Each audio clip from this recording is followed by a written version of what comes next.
rescue team for their support for tonight's program. Thanks to the ushers and the roving mic people for our questions and answer session later. Thanks to all who organized and attended Earth Week events this last week or two. Welcome. My name is Ben James. I've been at Crosslands for 5 years and active on the Energy Committee for most of that time. I am deeply concerned about global warming and the effect that will have on future generations. I have a long history of environmental awareness. I grew up less than 10 miles east of here in a passive solar house that was built 75 years ago.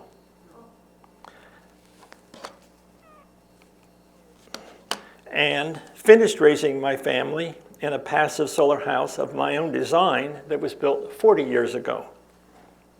My first hybrid car was a 2002 Honda Insight, purchased before the Prius was even available. This presentation reflects my insights into where we are and where we need to go. I'm responsible for the content tonight. Most of you are aware of the significant changes to the weather, the environment, and the oceans due to global warming. Our Energy Committee is focused on helping our Kendal Crosslands communities meet the goals of the 2015 Paris Agreement on Global Warming, namely a 50% reduction in fossil fuel consumption by 2030 and to be net zero by 2050. Net zero is a funny term. It is the term used to describe our expected continued consumption of some small amount of fossil fuel, but that will be balanced by installing a means of capturing the carbon dioxide it produces. I had originally planned on showing a film, a documentary called Earth Emergency. Produced by the Woodford Institute, it explores the anticipated global warming tipping points if mankind doesn't get its act together. It is a scary film. Instead, I will start off with a TED Talk by Katharine Hayhoe.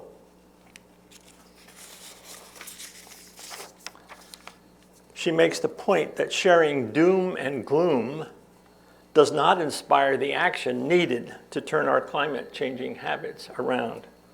I then have 6 points of good news to share with you. All right, now.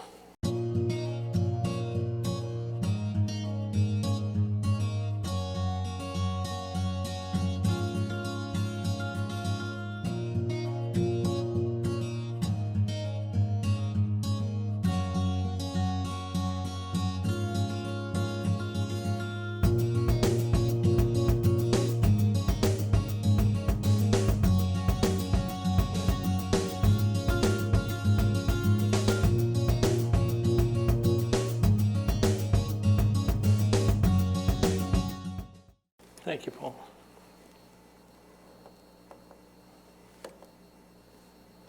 All right, I'll take it from here. Isn't she a remarkable person? She is suggesting that we all need to talk about global warming. I suspect that most of you do not expect to personally feel significant change from global warming during your lifetime. The good news is that we can help save the world for our future generations by talking and saying something now. Speaking our concerns with family and with our government representatives can help turn the tide and move our society on the path to correcting this problem. Katharine has helped us understand that beginning a conversation along common values can open the door to fruitful climate-related communication.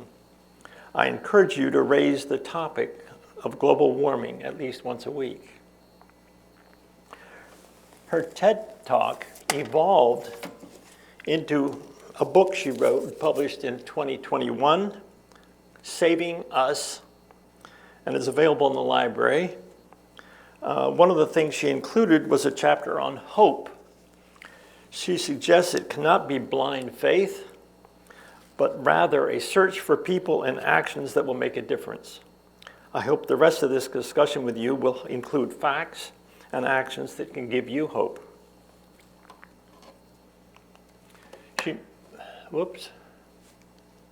She mentioned the Yale Center on Climate Communications, and since her talk in 2018, the numbers have been going up.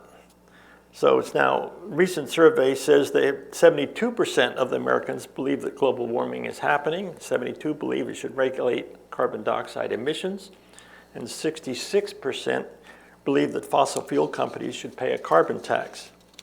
That's more than 2/3 of our population that recognizes the threat global warming poses for our future.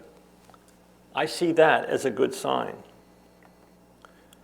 Many of you are aware of the political climate in the United States is killing bipartisan efforts to solve the global warming problem.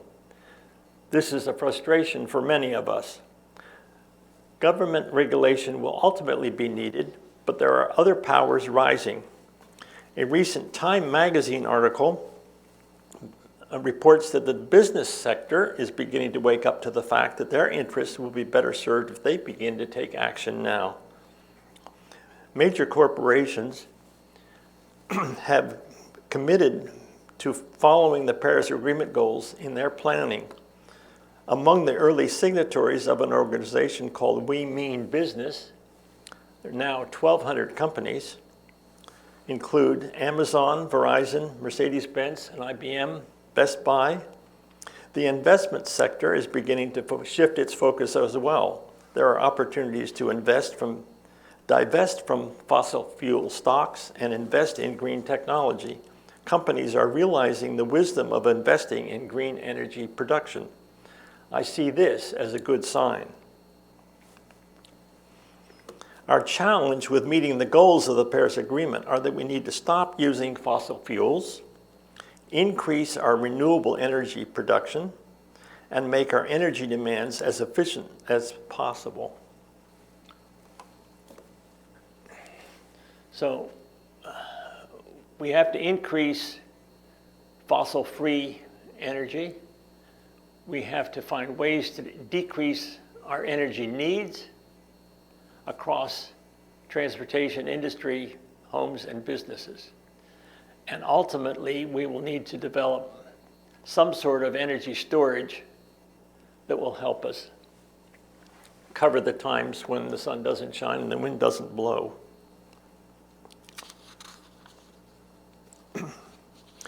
Permanently installed batteries, there are some batteries installation currently that use the same battery technology as used in electronics and cars. While this works, it is an expensive design that has been optimized for being compact and lightweight.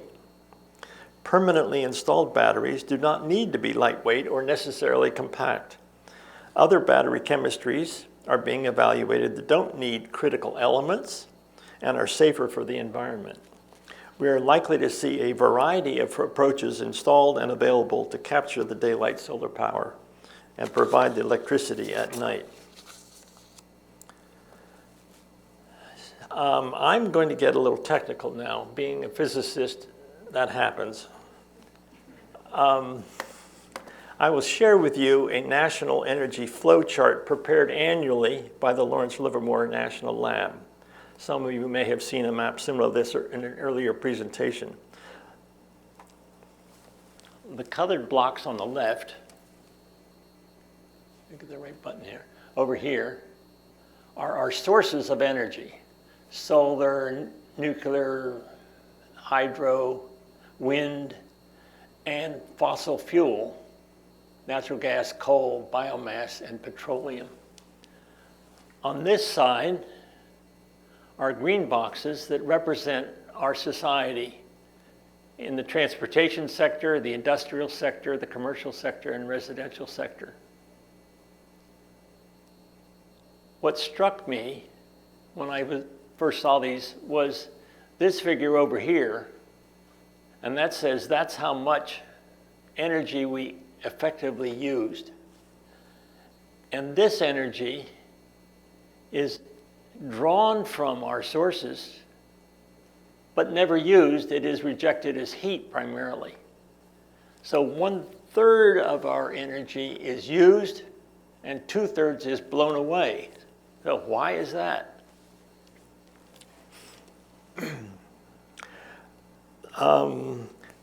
And then the third area up here in the middle is an orange section that says electric generation, and that takes power from coal and gas and nuclear and various of our renewables. But you'll notice, again, 1/3 ends up being electricity and 2/3 is rejected as heat.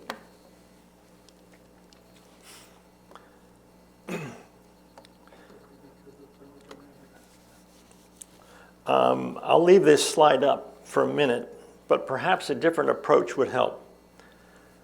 I had help from my fine wife to help me prepare these boxes to represent the data.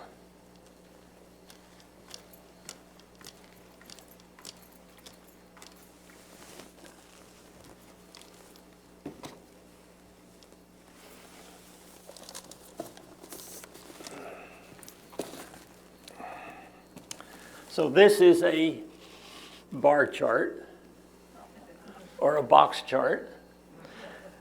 The orange is our generating capacity, and these are our sources. And of those, natural gas is the biggest.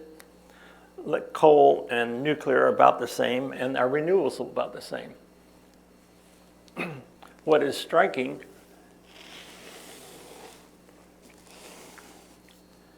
the renewable comes to us as electricity from the solar cells and the windmills.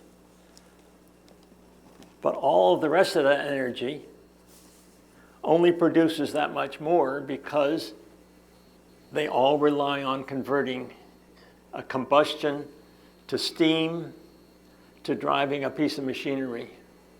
And converting things to steam is very inefficient. We've been doing it inefficiently since the 1820s. But I want you to understand that the flaw in our current system is not that we're using too much fossil fuel, but that we have a system to use it, which is so inefficient.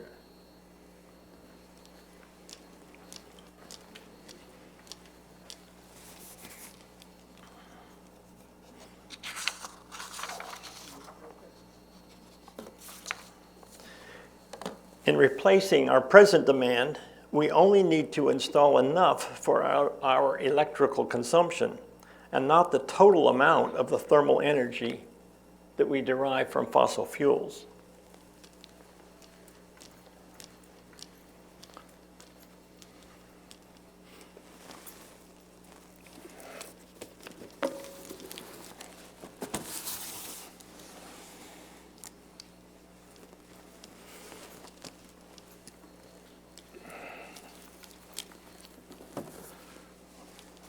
A bit of a balancing act. We'll see how we do.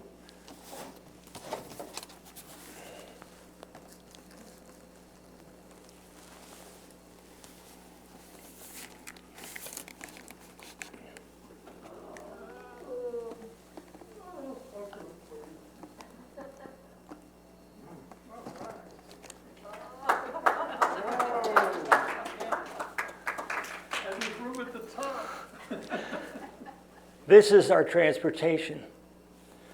This is the industrial use of energy. This is commercial use of energy. This is our residential use of energy. And all the rest is wasted in our process of getting electricity and burning fuels in the gas hot water heater and the gas stove and the industrial furnaces. So this is what we use now.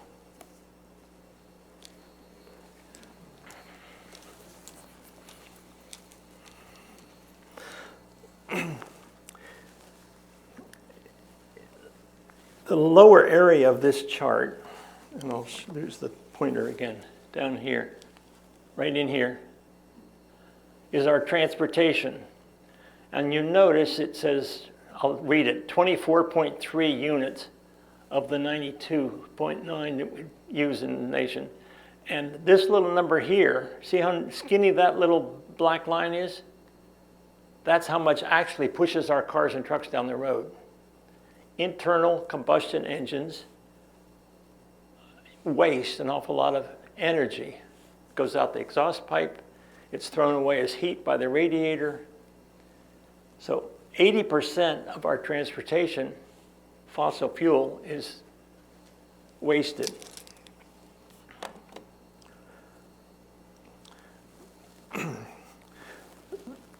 We do have technology for electric cars. The manufacturer has been selling hybrids for 20 years. They are designed to capture most of the energy traditionally lost by a non-hybrid car when the brakes are applied. The electric motor becomes a generator and captures the moving energy and stores it in the battery for the next time the motor energy is needed. Hybrid cars have demonstrated that they can significantly increase the miles per gallon with this technique, and the all-electric cars use the technology to maximize the miles driven per charge. My point here is that we only need to provide electric power to move the cars and not the 80% that is presently lost to inefficiency. The electric cars and the plug-in hybrids get their power from the electric grid, and as the electric grid gets greener, the cars will get greener. So how are we doing with the transition to electric cars? Raise your hand, please, if you drive a hybrid. Impressive. Look around. That's just marvelous. There are several plug-in hybrids on cars. Now I'm going to say, who's got a plug-in?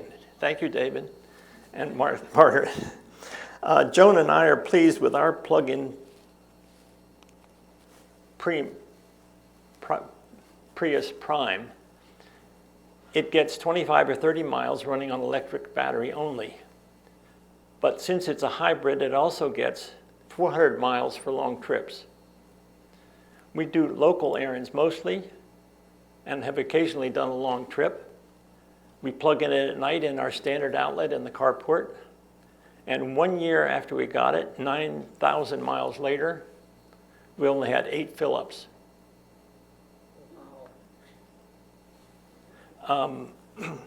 So that's a technology that is a transitional technology. In 2050, we have to get rid of all the fossil fuel. But in the meantime, this is a reasonable solution to get us to reduce our fossil fuel use.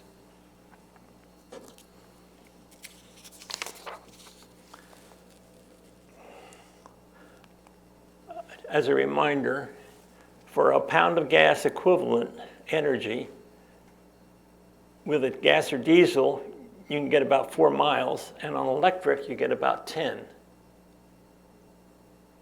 Well, that's the sort of efficiency we need to strive forward in the future. Now let's turn to the building sector. 16% of our power is used to heat and cool our buildings. 2/3 of the buildings that exist today will likely be with us in 2050. I built houses as a teenager and remember installing poor insulation in the 1960s when we believed that energy was cheap. There is a movement to carefully analyze building construction and recommend appropriate changes to make our living spaces more energy efficient. At Cartmel, where the residents pay their own electric bill each month, half of the houses there now have had an energy audit by the PICO authorized energy firm. The audit identified areas where improvements could be made and become more energy efficient. One couple made the changes suggested. They reported their electric bill was cut in half. They also admitted that there apparently were large sections of their ceiling that did not have any insulation at all. I hope that's not a broad case over there, but that was certainly a startling one. The Crosslands and Kendal Longwood energy committees are working with our administration to conduct a professional energy audit on the campus, both the main center and our independent residences.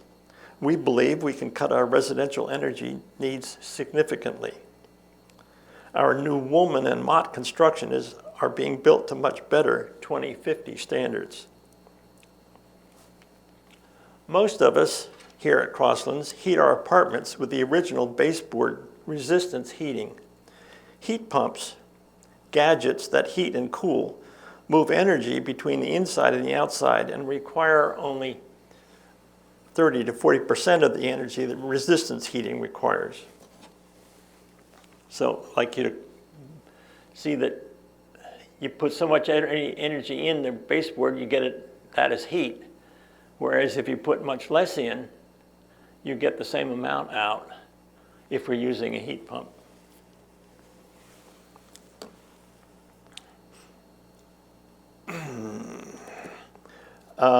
We can make a huge reduction in total energy that Crosslands consumes by this conversion to all the residential units. I'm aware, for instance, that Crosslands' peak demand for energy is some winter morning in February when all the heat is on.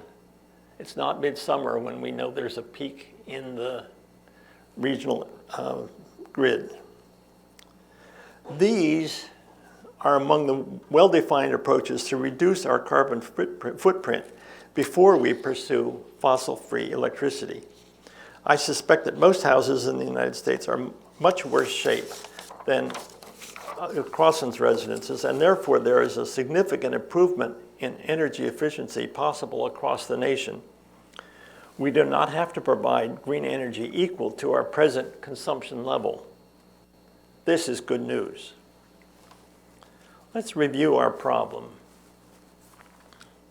We are using 93 quadrillion BTUs of energy in this country, 83% derived from fossil fuel. Our solution is not to provide 23 quadrillion units of green energy in the next 28 years. So this is our current consumption. That's these blocks over here. We think we can reduce each one of those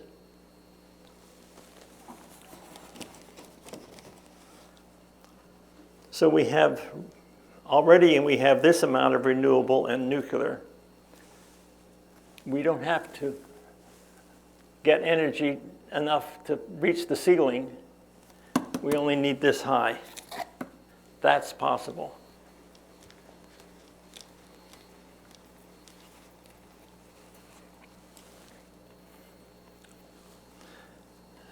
With renewable energy sources, we were only going to need 25 to 30 quads, not 92 or 93 quads.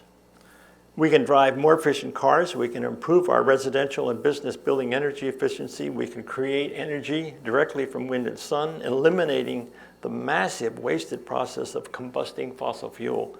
That is all good news. I missed a point earlier, and now we'll do it. When you think about filling your car with gas, you grab the nozzle and you stick the nozzle in and you put in 8 gallons. And we've discussed the fact that most of that is blown away as heat. Oh, I need a glass of water. So when you fill your tank with gas, you realize that most of what you're putting in the tank is going to be wasted. And you just keep pouring it in, not knowing that you're so wasteful. When all you want is 1 glass of water.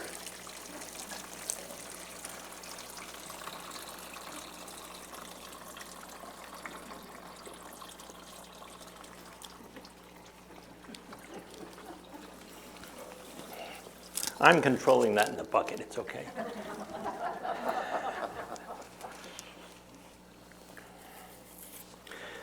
We mentioned earlier the feeling of frustration related to our moving slowly on global warming.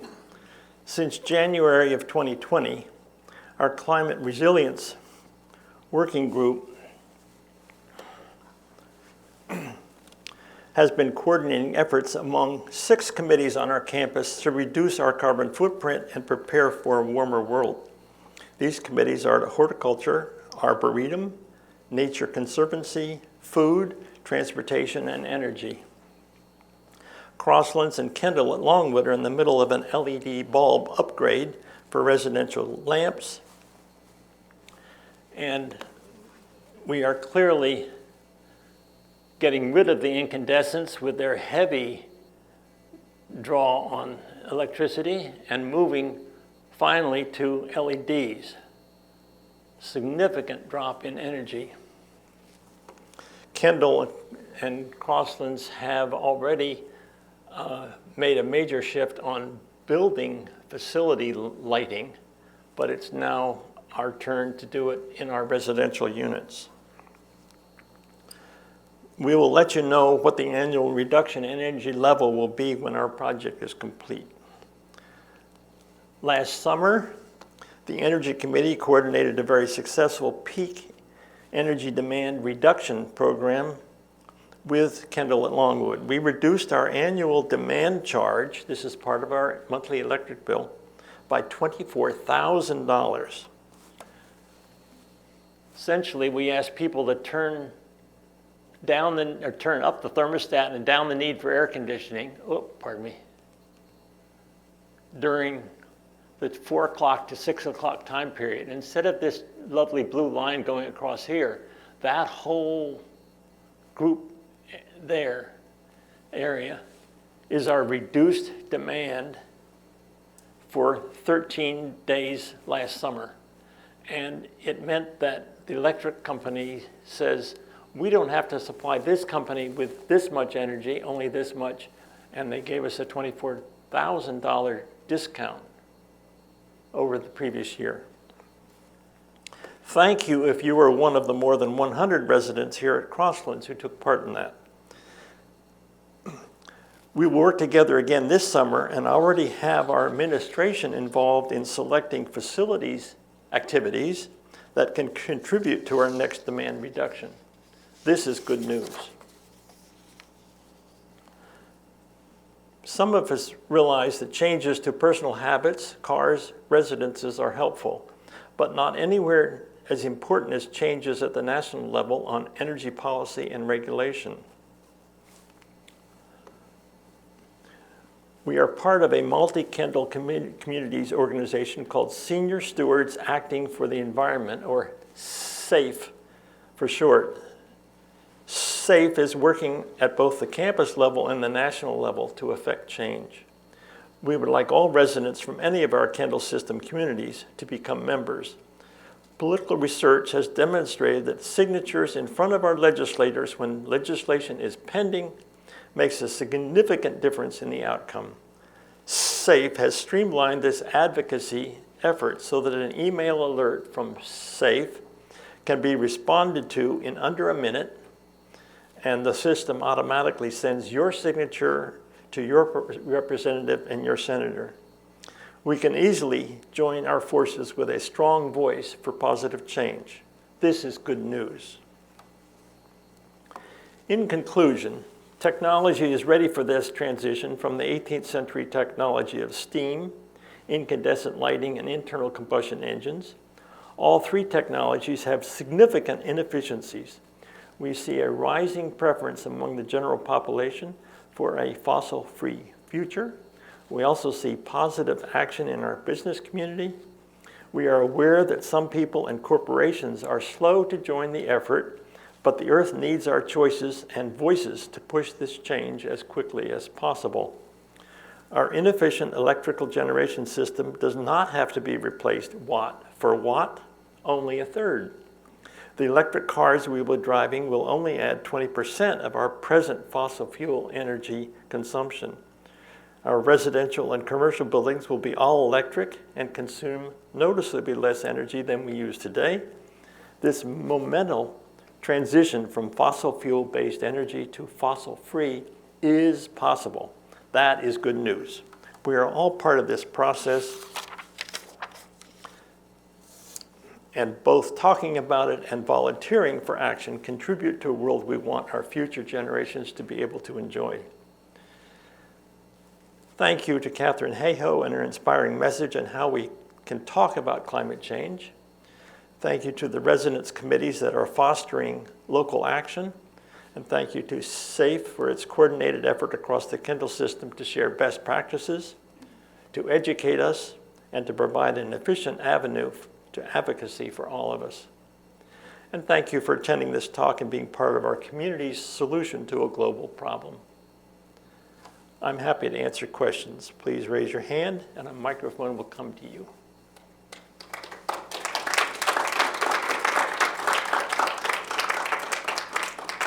And I can turn, which button did I, this one? I'm going to turn the lights on. That one did, there we go. I'm going to turn the house lights Yeah, on. yeah. Julie? Oh, I'm sorry. Very interesting, very, this is Julie Nobile, and I enjoyed that a lot. We have diesel-powered generators that zoom in when the power fails. Is there any thought in the future to changing those out or doing something about keeping our generators, which we dearly love, but getting away from fossil fuel use? Good question, Julie. The generators for the health service are required. The generators for the residential area, so far as the state health department is concerned, are optional, and we are blessed to have that available. Those of us who think about what the world will be like in 2050 can imagine solar cells and wind turbines providing the bulk of our power, and knowing that they rely on sunshine and wind. We also believe that there will be battery backup. If we were to end up with a solar cell system on our campus and a backup, then the power at the street coming or going wouldn't be a problem. So there are visions of how we might do it in the future. It's not going to happen in the next 10 years. Any other questions? Yes, David. To your right, your left.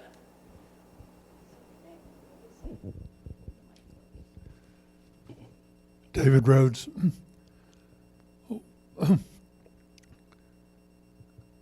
You showed a graph in your, what was next to last slide, about the energy savings. What would have that, I gather that time from 4 to 6 is a special time. Let me answer And that. there's two, probably what it was for our community was the curve would just come over nicely. But I gather for the overall system, it's looked quite different. Could you talk about that, please? Sure. Because the power company and the grid, which is the group of 1,200 power generators that run from New Jersey to Illinois, they have to make sure there's enough power available at any time in the system, and they carefully monitor their history and anticipate when they will need it, and they say, you've got to come on. But they don't want him to come on early because he's using coal-fired old generator stuff, and it costs him 6 cents more a kilowatt hour or 100 kilowatt hours or something. And so they're very careful about who's generating the bulk of the power and who's making sure they have enough when the time comes. It's to their interest that the power level goes down. And the way they make sure that the total system behaves is they charge electricity users, industrial, commercial, like Kendal, Crosslands, a demand charge. In our case, we pay $160,000 a year, about a third of our electric bill for this demand charge. So that's the background. So far as the peak demand is the Pennsylvania, Jersey, Maryland interconnection that runs from New Jersey to Illinois. And they monitor how much electricity is used every half hour throughout the year. And when they see a spike coming in the summer, they say, we're going to keep track of how much you use when we're dealing with a major load. So that's the critical time for them. So it has nothing to do with how much electricity we normally would use or what our meter says. It's only what's the maximum amount we're using when they've got a problem. And they say, we'll monitor it for, we'll pick 5 days in the summer and see what your demand was for those 5 days and charge the demand charge based on that amount. So history records indicate that the demand peaks between 4 and 6. And on that basis, those were our instructions to our assistants here to say between 4 and 6, turn off the air conditioning somehow, set the temperature high or turn it off, whatever you do, because that's the biggest demand that we have easy control over. It's interesting that one of the 5 days that they picked last summer, a cold front came in from the west, and the western part of the grid didn't hit the peak at 4 o'clock, it hit it at 3 o'clock. So we missed that one, but it's still, because it was a 5-day average, we still dropped it that much. Does that help answer the question, David? That was probably more of an answer than you needed.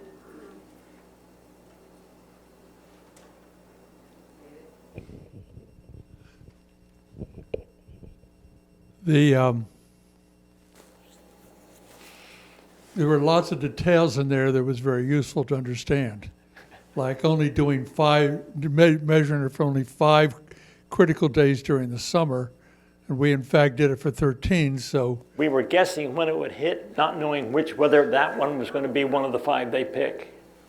Okay, the question which you didn't answer, and you may not know the answer, is what does that peak curve look like for the grid as compared with what you showed us for these 13 I think it's days? fairly similar. I mean, it's a late afternoon peak that they have to deal with. In other words, it goes up and then it goes up even more. It goes even up during that 4 to 6, and it's that peak within that zone.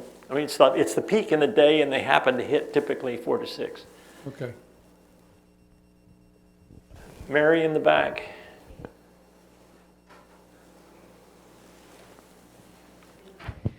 This is a question from Gary Johnson on Zoom. Oh, good.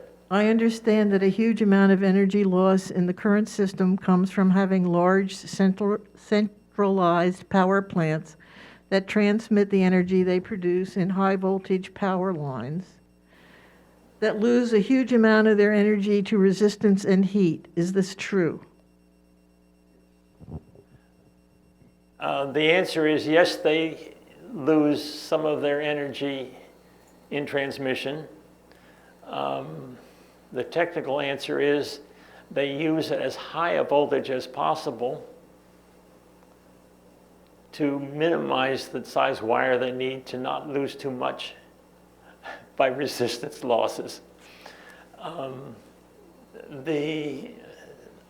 suspect that the answer is 8 or at most 10% loss. It is not massive, but certainly the only way to have a grid balance and meet the needs of the population is to use the high voltage transmission lines we have now. There is no reason in the future, if we chose, to have solar panels on our property and battery backup for 2 or 3 days worth.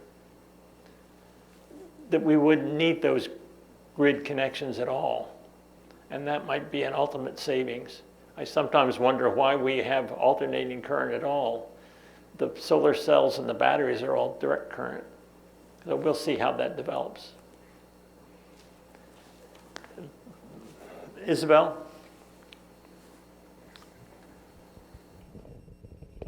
Isabel Olmsted, first, thank you for a very interesting presentation, and thank you to you and your committee for doing all this work and keeping us informed. I don't have a question. I really just have a comment about being good news, because I see a lot of good news around us. I've lived in Chester County for over 60 years, so I still kind of subscribe and read the local paper, and I'm amazed at what's really going on the local level. You know, quite frequently you see this group and that group, you know, having initiatives regarding, you know, climate change and initiatives to, you know, to decrease our, you know, on fossil means. Yeah. So I'm optimistic that things are happening. A lot is happening at the local level, you know, not just in Crosslands, Right, Kendal, okay. but around us. Thank you. Paul? Turn it on, Paul. Okay. I'm on. All right. Paul Stevens. You didn't. I'm off. Nuclear was up there in your sources. And if I understood the argument about hybrid cars, electric cars, it was to generate inefficiently, to charge a car that uses the energy efficiently, and that's how you were getting that gain. What role does nuclear play? Is it converting nuclear energy to steam to generate, so it's as efficient, it's inefficient in its own way? It is inefficient in its own way, but is not fossil fuel. Okay, so it's this, Yeah. a similar equation, but the numbers could Yeah, be a little 30 bit to different. 40% is 36%, 38%. I've seen recent check on the efficiency of the thermal efficiency of a nuclear power plant. Move that way a little bit. The nuclear energy that's already installed in the United States has not been as cheap as they had predicted. And in fact, solar and wind are cheaper than nuclear. I believe nuclear will be with us as we transition, but very quickly, when more of the renewable energy is available, those will fall by the wayside. The US government recently approved support funding for some nuclear power plants that were about to go out of license in order to continue for a while more. So I think they're part of the mix for the time being. Long term, the group in California announced this spring that they had achieved self-sustaining ignition but not excess power on a fusion reactor. And so there's still promise that combining hydrogen atoms that make energy when they combine, rather than splitting uranium atoms, will be the long term. The hydrogen does not create a radioactive byproduct. It creates water. So long term, I expect it to be fusion.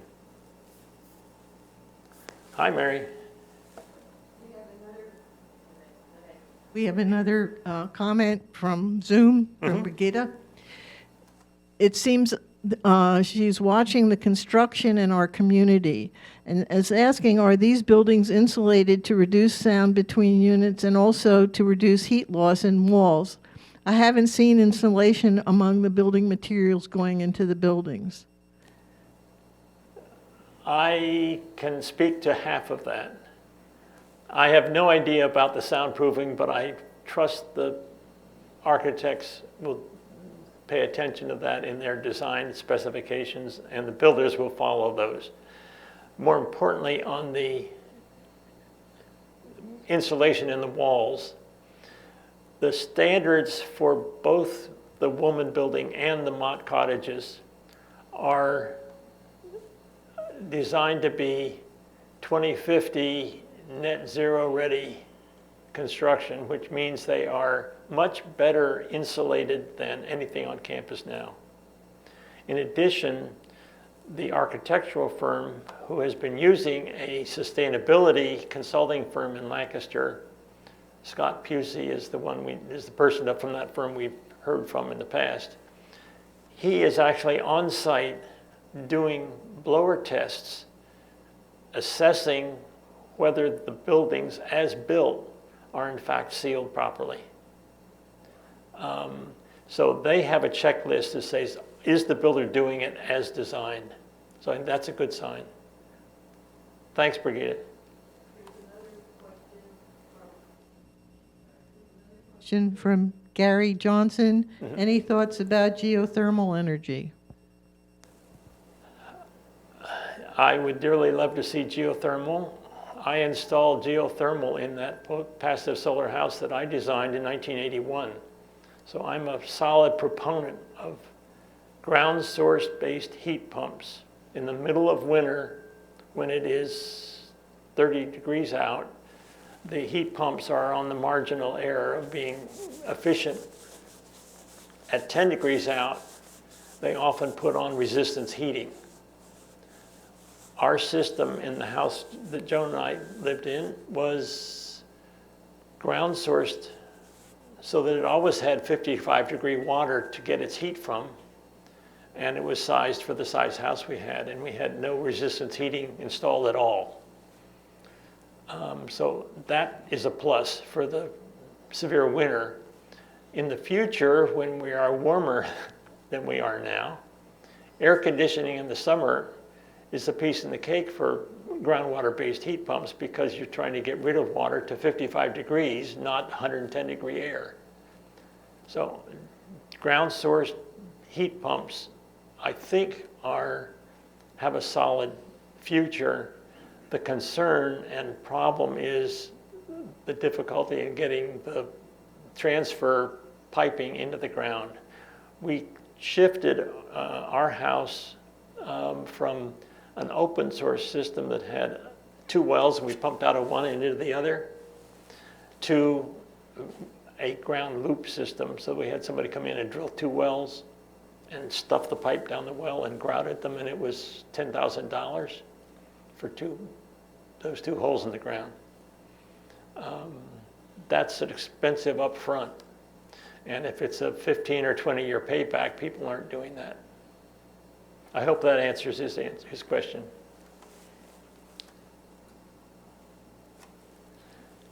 I'll take one from Elizabeth. Ladies first. Elizabeth Rhodes, at the very end you had advocacy on your slide. Yes. And how does one become a member of your advocacy group? See me.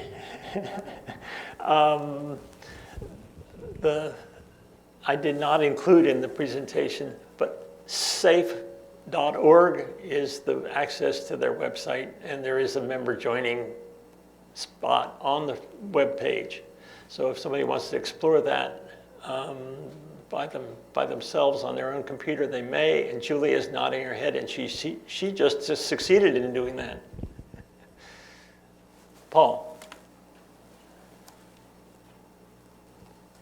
This is just a frivolous question. How many times did you rehearse stacking those boxes? I did it once.